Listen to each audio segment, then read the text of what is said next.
Hi! We're going to do a really fun activity making snowflakes as a way to practice a real-life application of symmetry. I'm Katie Barnett from Pennsylvania Virtual Charter School. So what you'll need are some blank pieces of paper, I have a pencil, and I also have scissors.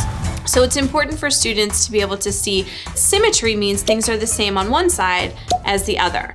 And we're going to start by making a symmetrical square by actually taking our rectangle, taking the back corner and pushing it up, lining it up. And we're actually going to crease our square into a triangle. And we're going to cut off this edge right here, leaving us with a beautiful piece of square paper. You can see both sides are symmetrical with our line of symmetry going down the middle from corner to corner. So we're gonna keep this here as a triangle with our folded edge as the long edge here. We're gonna take this bottom one, take it up to the top. Again, trying to keep the points as close together as you can get them. And fold along those edges. I like to start in the middle and push out. And then again, one more time, corner to corner. Now let's take a little look. We have one side here that is still creased, and we have one side that's completely open. You can see all of the small pieces of paper that we've now folded together.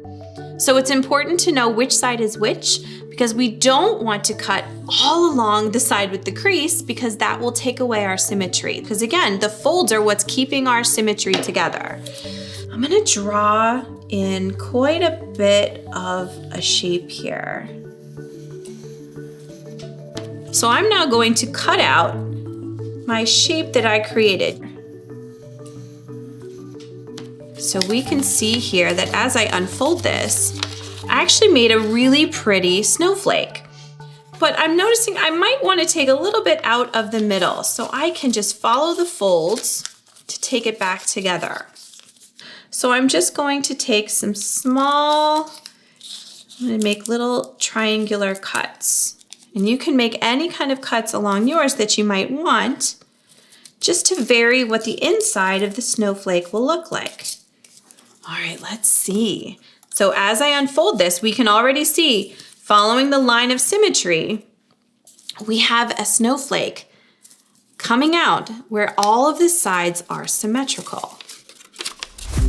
Check that out. So because we kept everything the same, top, bottom, left, and right, we can make lines of symmetry across. We could go side to side, or we could even go corner to corner, showing that this slice is exactly the same as this slice up here.